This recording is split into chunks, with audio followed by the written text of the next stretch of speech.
What is going on, Knicks Nation? It is your boy Richie from Knicks Media, and I am joined by my man John, and we're going to break down what we saw last night from these New York Knicks, the opener, the home opener. My man John was actually in attendance at Madison Square Garden, so we're going to give you guys our biggest takeaways from the unfortunate L that the New York Knicks suffered last night. John, how you doing this morning, bro? Good, man. Good. It's the morning after. The voice is shot, but we got to recuperate for the Jets Giants game coming up. But dude, That too.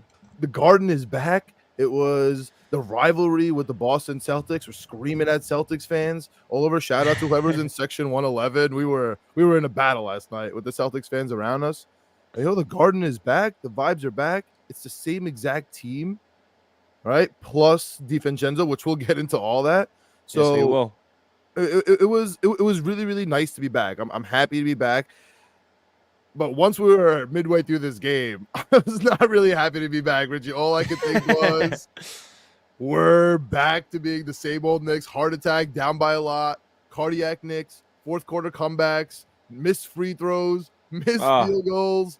Kristaps Porzingis coming back and absolutely torching us, cursing him out. I think this is the new Knicks thing to say F and then just the person's name. That's our new chant. F Porzingis. Oh, it's just a Knicks thing. Then it feels just so refreshing to be back at the Garden. I'm jealous.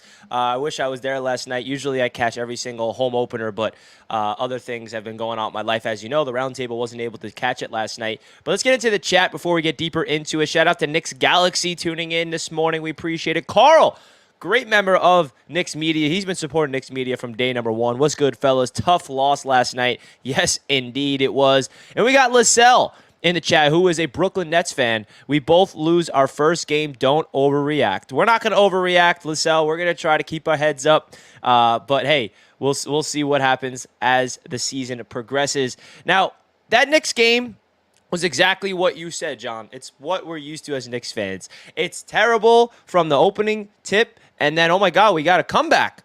We actually have a chance to win this game. We're going to have an ugly victory against these Boston Celtics who are hyped up to be the, juggernauts in the Eastern Conference up there with the Milwaukee Bucks. And then we collapse, and Kristaps hits the dagger. I mean, there's a lot of different factors that you could take away from this game of why they lost. Free throws is probably the biggest elephant in the room. But more importantly, John, our two best players combined for 20% from the field? I don't know the exact number, but Jalen Brunson and Julius Randle did not step up last night. What was your biggest thoughts of both Brunson and Randle stinking it up in the opener? I mean, do you want to know the numbers? Because Richie, I don't know. They're disgusting, man. 5 for 22 for Randle, 6 for 21 from Brunson. They were 11 for 43. You just can't do it. So the fact that we were even in this game, it is really a testament to this team. That's what consistency brings. That's honestly what defense brings. It doesn't feel like we played defense because Kristaps Porzingis dropped 30 points on us. I get it. But we did have a couple of good offensive rebounds, not including those fake 3-1s by Randle in the first quarter where he was tipping himself. Right. We were getting our 3-pointers off offensive rebounds. That's how we do it, right? We were kind of running the outlet off the boards. That's how we run it. And honestly, I can't even say another word without mentioning Emmanuel Quickley. Emmanuel Quickley was unbelievable yesterday, just coming off this whole, off the field, off the court nonsense where he didn't resign. We get it. We didn't extend him. The glass half full, though, Richie. He's on a contract year. And what do we know about athletes on their contract year? Breakout. So that's where we are. Him and RJ are the bright pieces yesterday. Obviously, Randle and Brunson were terrible. But listen, man, we were in this game. We had Cardiac Knicks. It was 4-point game versus Cardiac Knicks. Versus what someone was telling me behind me from Boston yesterday, telling me the championship Celtics, because they're hitting free throws, right? The championship Celtics, 4 points away. Kristaps had an unbelievable game. Drew Holiday, impenetrable when he's playing defense around the arc. I can't believe they figured out to get him. Glass half full, Richie. We're right there, man. I'm going to throw another bright spot. That's Quentin Grimes. I was very impressed with Grimes last night. He had that clutch 4-point play, couldn't capitalize with that free throw, of course, with all the freaking free throws that we missed. But Quentin Grimes, he had a really cool play, taking it to the cup, which was really nice, hitting his shots from downtown in the clutch. His defense was okay. I mean, you're you're talking about Jason Tatum here, who's a superstar. It's going to be hard to contain that man. But overall, the bright spots are definitely Quentin Grimes, R.J. Barrett, and Emmanuel Quickley. And it's just so hard for me, John. Like, you know me, I love Emmanuel Quickley. I got his freaking jersey up right here, and whenever I see him go off, the first thought in my head is like, why do we extend the man? But I just got to get that out of my head because we'll worry about him in the offseason because I want Emmanuel Quickley here for the long run. But talk about R.J. Barrett real quick. R.J. Barrett was the only player in the starting rotation that kind of stepped up to the plate here. You know, I saw an R.J. Barrett that looked very good. My biggest impression with him is his mid-range jump shot, which is awesome. It's not like he's just settling for those attacking the paint, which he's known to do. You know, 8 for 20 from the field isn't excellent, but 2 for 5 from three-point land, 6 of 7 from the free throw line. In consideration, you look at all the other players that, you know, stunk it up at the free throw line, 24 points, and he was +6. So what was your overall thoughts of R.J. Barrett in his debut this season for the New York Knicks? Because I was very impressed with his game. You know, it's funny. It really feels like the exact. I know it's the same team, but it really feels like a continuation of the playoffs minus Brunson. Like Randall kind of shaky, RJ bailing us out, IQ coming off the bench, like spot minutes where we think he should play more, but when he's in there, he's killing. I'm glad that his free throws are back. Right? Remember that rookie year quickly where he was like 95%. He shot. He was 5 for 6. So he's back on that. And RJ, man. We wouldn't even have a chance in the playoffs without R.J. Barrett. The guy we were killing all year, justifiably. He was bad all year. Picked it up in the playoffs, and he's still here. It looks like we're gonna have to rely on him. And it's so funny that you mentioned Quentin Grimes because at this point, where you have R.J., Hart, DiVincenzo, I mean, who's Grimes, doing cardio out there last night? Grimes. At what point are one of those players, Richie, gonna get frustrated? You know what I mean? Like, who's going to get frustrated for minutes? It's not going to be RJ. RJ's going to be in the lineup. He's not going anywhere.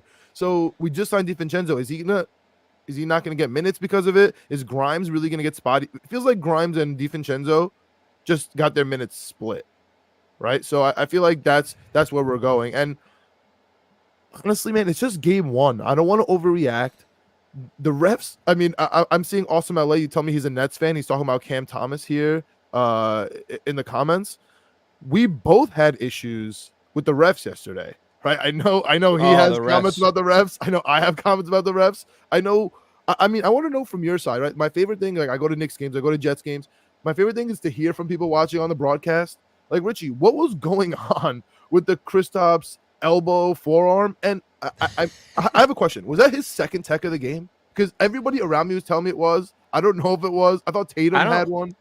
I don't think it was a second. I could be wrong, but it was an interesting play. I mean, first of all, shout out to Isaiah Hartenstein. Not only that play, but the other time when, who was it, Jalen Brown, when he like went after him. That's just, he's showing off that like Knicks grit, you know. He's just like Isaiah Hartenstein is one of those players that Knicks fans were kind of like over like halfway through the season last year, and all of a sudden he became like a hustler, scrappy, getting those boards. Like I really like Hartenstein off the bench, so got to give a shout out to him because he's definitely becoming a backup center that Knicks fans are going to really appreciate this season. But that technical was weird, man. Hartenstein went to go for the ball. Kristaps lifted his elbow and hit Hartenstein. I mean, it was just a weird play. And the refs, not only that, I mean, the biggest question mark I had with the refs was that play where Brunson got called for a technical foul on when he shot the ball and Tatum was in his landing space. And it's not like Brunson kicked his leg out. Was that a flop? They called a flop.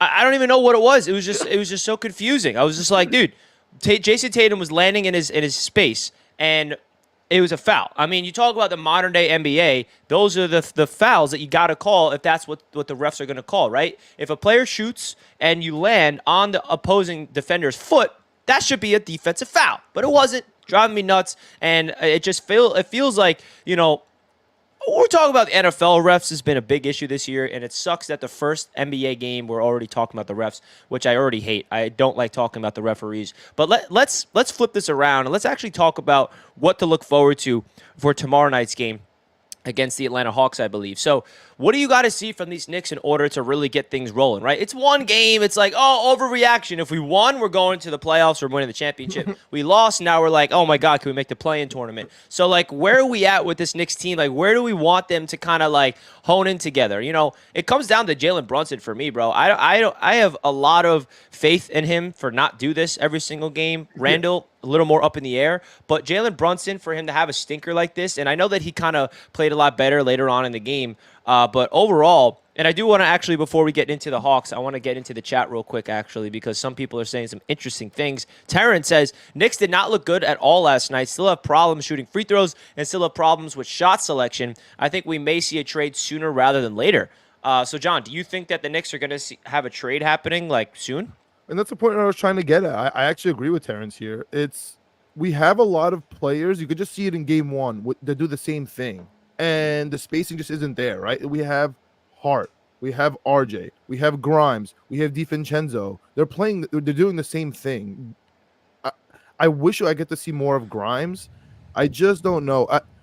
Listen, man, yesterday was convoluted, though. Mitch Robinson had a foul every 5 minutes. He didn't get to play in the whole game. We didn't even get to see our starting lineup. We didn't, and things are different when Randall's missing the first 7 shots in the paint, when Brunson can't get it together, when we can't hit a free throw. Thank you, Asperbs. It's crazy. Like, you hit your free throws, we win the damn game. I'm 100% with you. And it's sad, too, because you look at all the sloppiness. You look at Brunson and Randall combining for that shot. I mean, their field goal percentage is disgusting, and they still had a chance to win if they just hit their free throws. So it just kind of brings you the perspective here how deep this Knicks team is, right? Those are our 2 best players. Objectively speaking, I know Randall's, like, up in the air, like, Randall. But, like, it's Brunson and Randall is the 2, heads of the snakes here. And the fact that those 2 players had an off night and they almost beat the Celtics, and I know there's no moral victories in basketball, but that still tells you, if you look at the box score, by the way, do I have to remind everybody, the Knicks out-rebounded the Celtics. I believe I got to bring up the stats here, but they had a lot of stats in their favor. But they got beat in the paint, which was an issue, which we got to see the Knicks improve on. But overall, man, that's what it comes down to. It comes down to free throws and executing those easy plays. Aspers also says Randall needs to have his usual big first corner to get a swing in, and we need Brunson to be active. Yeah, I think Julius Randle, last year in particular, I mean, the first quarters were just electric. I would hit his over in the first quarter every single night. Like, he would just hit, like, double-digit points in the first quarter, just really start the engine for this Knicks game and, set the tone early. We did not see that at all. Awesome LA says, Jalen Brunson is nice. You don't need to worry about him. Yeah, we're not worried about Jalen. If there's one player on this team I'm not worried about, it's Jalen Brunson. Him. King Lowski's in the chat. Let's go, Knicks. Great to see King Lowski tuning in to Knicks Media, baby. Let's go. Big Jets fan as well. Quickly playing good makes it easier to shop him also. Yeah. I mean, shopping him, I don't want to shop quickly, but if it's for a superstar, then yeah, we got something, right? But, like, I don't know. I'm such a big quickly guy. Like, when we drafted him, I was so high on him, and the fact we did not extend him, and this unfortunately is a conversation we're gonna have all season, John, about shopping quickly. Because if the Knicks don't have plans extending him, you got to think about potentially moving on from him to get something in return instead of him just moving on to free agency. But he's restricted. He is restricted, yes. So you can match anything. Yeah, the worst case scenario is they poison pill us. But okay. Like, if we really like him, someone else poison pills us, and IQ is okay with that. Like, him and his agent make the decision. We know this is a poison pill. We know this is going to ruin my chances of maybe winning a championship because the team's going to be stifled. There's a lot of things that go on behind the scenes. Like, if he wants to be good with the management, they'll help each other out. The one thing I do agree with, though, the fact that he doesn't have any money on his deal, it is easier to trade. And if he's good, somebody might bite. We want to talk superstar, we'll talk superstar. I don't think after game 1 it's really appropriate. Like, we did that only off season. We'll talk about it at the deadline. You know what I mean? February. Like, for now, let's just see what's up. Like, we just lost 1 game. We shouldn't have even been close. We were in the game. We have the Hawks coming up. I don't love saying F Trae Young and then he killed us. I don't like saying F Porzingis, then he rattles off 8 straight points. And now we have Porzingis 30 points. Now we have Trae Young next game. I just need to, like, sit back and just try to take it 1 game at a time. Especially, I mean, I know this is a Knicks pod, but the Jets are still around. Like, I'm not used to football being relevant. My team, right? You have the Jets in the background. We got New York Jets media, and then the Knicks being relevant also, like, in the beginning of the season. So I'm just trying to take it easy, trying to be, act like I've been here before. Even though 100%. I mean, the reality of this Knicks season, John, is that we went to the semifinals last year, and that's expectations to get back there, and if not extend it and go into the Eastern Conference Finals. So that's why expectations are through the freaking roof for this Knicks fan base. So it's a little nerve-wracking. But folks, if you're just tuning into the show, guys, do us a gigantic favor. Simply hit that thumbs up button. We're going to be active on Knicks Media all throughout the season, and I'm super, super excited to see you all tuning into the channel. We got some usual Jets Media subscribers tuning in. We got Hennessy. Got to hit those free throws. 100% Henny. That is definitely a... Yep, we can keep saying it. King Lowski says, are we going to see more offense from Mitchell Robinson? Now, I think Mitchell Robinson, offensively speaking, is just going to be that guy that's going to, dish it down low, get those standing dunks, the high-flying alley-oops. Like, I don't think we're ever going to see, when we drafted Mitch, you see him in the summer crossing people up in the gym, his step-back threes. Like, we're never going to see that from Mitchell Robinson. I think the offense that we've seen from Mitch to this point is what to expect in terms of what the coaching staff is allowing for him. What are your thoughts of that? Do you think there's any offensive arsenal to Mitch's game that we haven't seen yet? You mentioned the offseason, Richie. You know what bothers me the most? And I love Mitch, especially because he's our longest tenured. He's our boy. Every single pregame, a lot of his workout is he pulls corner threes. I'm like, dude, why are you pulling corner threes in the workout? You're about to play if you pull a corner three, you're going to be, scolded for, the next week and a half. You're not allowed to do that.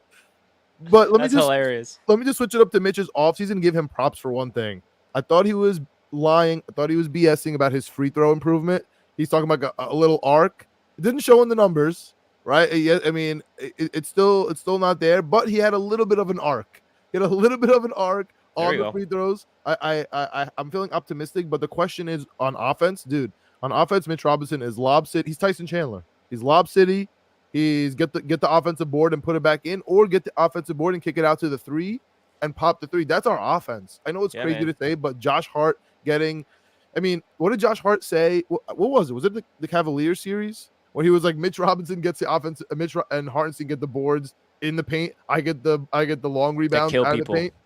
That's how it is. That's how it was yesterday too. If you noted, that's how we win ball games. You mentioned, and the key to Mitch is just staying healthy. I mean, not saying that for sure, staying healthy, which he has done recently, but staying on the court, right? When you get into foul trouble, it's just ridiculous. Mitchell Robinson only had 3 offensive rebounds and 6 rebounds in total. We're expecting that to be a lot bigger than that. And you look at the numbers, the Knicks had, as a team, 17 offensive rebounds to the Celtics 7. So, we had a lot of second-chance opportunities. We out-rebounded them in total by 1 rebound. We shot the ball pretty nice from downtown. I mean, 18 for 41 from three-point land, which is 43.9%. I mean, so, the shooting was there. I mean, it was just one of those games, man, where it just was sloppy, and the efficiency in the paint, I think, is the biggest issue. I mean, we had so many different floaters and layups and, easy chip shots that we're used to seeing Jalen Brunson hit in his sleep not go down. And I think that was the biggest thing that caught up to this Knicks team outside of the free throws that we've been hammering throughout this entire show, because that's what Knicks fans keep coming back to. Because when you have free points, you can miss 3 or 4, but you can't miss however they missed. I mean, it felt like they missed 20 of them. So it's just ridiculous. Asper said, if Mitch wants to be a long-lasting big, he finna need a 3.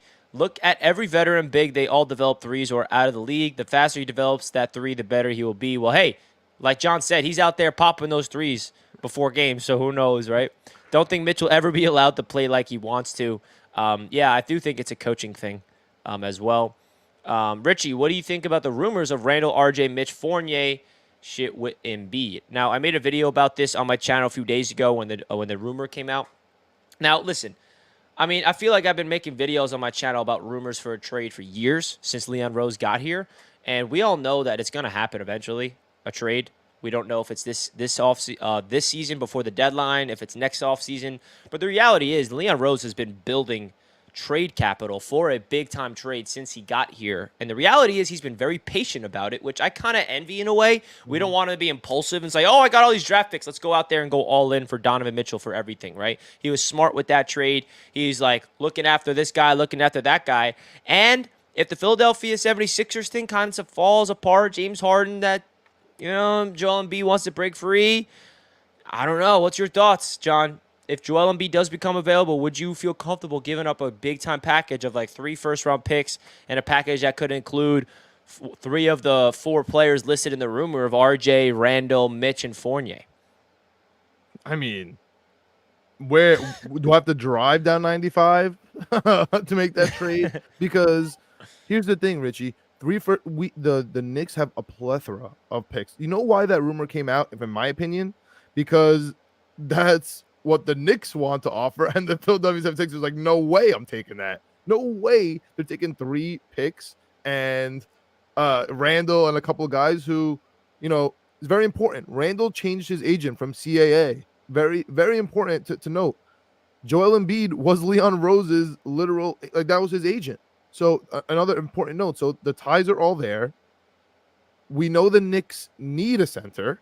I mean, we have Mitch, but we need it would change up the whole game. Like this podcast today or this YouTube today started off with, hey, what are we gonna do with the spacing? You know what we do with the spacing, Richie? You get a big, like we're all here. What is Mitch gonna do? How's he gonna change his offense? How are we gonna change up the flow? You get Embiid in there, right? What is Kristaps Porzingis gonna do against Joel Embiid? Absolutely nothing, right? Unless you get him in foul trouble. So for me, it looks like the writing for Randall is finally on the wall. Like for years, I never thought it was happening. He changed his agent. I do think it's gonna happen eventually. Like you said, around the trade deadline seems appropriate. At this point, though, and I'll be honest, I'm an RJ hater during the season. Like last year, I'm going nuts watching RJ. Let me ask you this. When you talk about trades, who are you more willing to let go of, RJ or Randall? Randall. 100%. And, okay, so what if both are in there? Are you upset or are you okay because the superstar is coming in? If it's RJ and Randall and Mitch for Joel, that's a lot. That's 3 of your starters. And I know, and then the question is, are we extending quickly? Because, like, we can't let him walk. Like, I mean, listen, the trade for...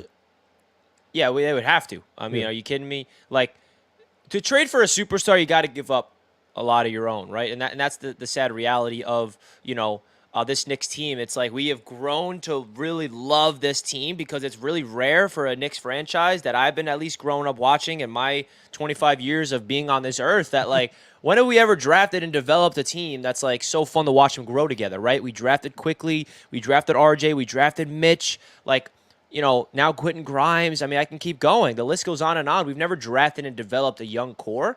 So, like, Knicks fans are going to have something special in their hearts for these guys, right? We watch Obi Toppin get traded away. That kind of hurt a little bit. It's like, Obi, it's not even like you're a bust. We just never gave you the chance to thrive here because of Randall. So, there's obviously something in my heart that's like, no, don't trade RJ because he's gonna be good, man. He's gonna be good. Now, he doesn't have superstar potential, I don't think, but I still believe he has a lot of upside in this league, and he's only 23 years old and getting better. So if it is for Joel Embiid and you're saying RJ Barrett and Julius Randle and Mitchell Robinson and 3 first-round picks, that's a lot. But you're talking about an MVP player at the same time, so you got to be able to keep it. But I would prefer to package more picks and keep RJ, to pair up RJ with Joel Embiid personally, but that's just me. I don't know if that's realistic. I know that you got to give up your own to get those superstars.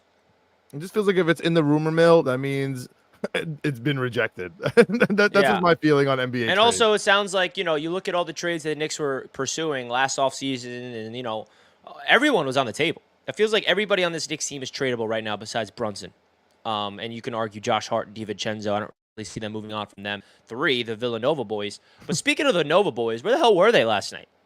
I mean, hello, Nova boys. Oh, the Nova Knicks. Yeah, championship pedigree. DiVincenzo, what the hell is that? I mean, listen, it's your first game. I'm not going to completely roast you right here. But 0 for 4 in your debut is not going to slide by without bringing it up, right? I mean, come on now, DiVincenzo. I know you had 3 rebounds, 2 assists, great. At a +5 off the bench here. But in 15 minutes, 0 for 3 from downtown. That's why we brought you in here. So I'm expecting better things from you, DiVincenzo. Josh Hart in 22 minutes. He was playing, scrappy ball that we all expect from Josh Hart. Love what he did last night. 7 points, 6 rebounds. And then, of course, Jalen Brunson did what he did. So what was your thoughts of the debut of DiVincenzo and overall, the Nova boys last night? Yeah, I mean, we talked about Brunson, how he has to, we go as far as Brunson takes us. DiVincenzo, I mean, listen, a little bit of a disappointing beginning, but I'm not going to kill him on the first game either. When was the first shot taken? I remember it being like the second half. I'm like, yo, did he even take a shot yet? And then he kept missing. I was like, all right, maybe he shouldn't take shots. Like, let's see what he does on the road. But no, they're going to be fine. It's their first game together, man. It's also opening day. It's also the Garden, superstars, lights. Like they just had a meet and greet at the Javits Center the other day. Like they just had, like they're getting into the swing of things. Just like I'm not even ready to watch it. You know what I mean? Yeah, Like right. I'm in football season. I'm just like, Yeah, oh, that's how I feel. I'm like, wait, the Knicks are back? Like, wait, what? Holy crap. I got a Giants game to get it focus on Sunday, but the Knicks are back. It's like I'm all over the place. We got a $5 super chat from who else? Lissell. We appreciate you, man. We got Brooklyn Nets fans dropping in here, dropping some donations. Mikal Bridges is a start, not a superstar. I think he meant star. Yet I think he'll show his all-star self this year for sure. Yeah, I mean, Mikal Bridges is definitely a star. I'll give you that. I mean, he is a player that I actually wanted in that draft over Kevin Knox, but then, of course, they immediately switched, like, all right, Kevin Knox is him. And then we see what happened. But listen, Mikal Bridges is a stud. I think that trade for the Brooklyn Nets was going to long-term benefit them. I think they got a young team. You know, Cam Thomas looked crazy last night. I know that he couldn't hit that game winner. Sorry. But Cam Thomas looking good.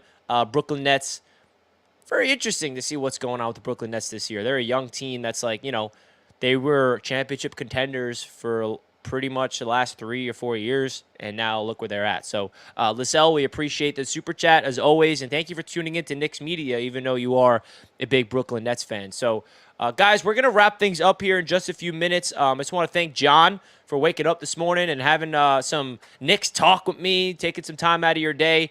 Listen, guys, there's a lot of exciting stuff with these Knicks. I know that we're coming off a tough loss, but don't hang your heads. It's a long season. The one thing that we can compare a Knicks L to football, if everybody's a football fan, is an L in basketball does not compare to an L in football, right? There's 82 games to really figure things out, 81 more to go, and I think that the Knicks are going to get back on track and beat the damn Atlanta Hawks tomorrow. I mean, please, right? We can't go to 0-2. And just a reminder, the Knicks had a slow start, I believe, last season, and they finished as the 5th seed. And I think that this is just the writing on the wall that this Knicks team, the chemistry's there, the game plan with Tom Thibodeau's there, the familiarity, the continuity, I think is the cohesion with this Knicks team right here is probably their biggest strength, and they got to stay within each other and stick to their roots and hit their damn free throws. I mean, are you kidding me? So, John, I appreciate you joining, man, and let the people know what you got cooking up. I mean, listen, man. All I got right now is the Knicks. I'm here. We'll be here for the Knicks stuff. I love the chat right now. I mean, you have people that actually watch the Knicks. Asperbs, I didn't like that Grime didn't get his first shot until midway through the second quarter. Me too. Like that's what we were talking about. Like that's our issue. Like we have Champagne Poppy, keep IQ. Asperbs saying RJ looked like he tweaked the jumper a little again. Actually, literally, yes. I was thinking the same thing. It looks like he I did noticed something that. weird with the hitch. I mean, I love this chat. I'll be here. We'll be talking Knicks here. Honestly, Jets Knicks stuff. Just go to Richie. Just hit me up on Twitter, Jay Malika. I'll be there. I'll be at all the Knicks games. I got the seasons there. I'm at Jets Giants this week. Rocking my Jets. We'll see. Hit up. Watch if you're watching at home. You got to watch Richie's live stream. If you're at the game, hit me up. I'll be there from 8:30 a.m. in the Gold Lot, strolling around, praying that the Jets get up from their bye week woes.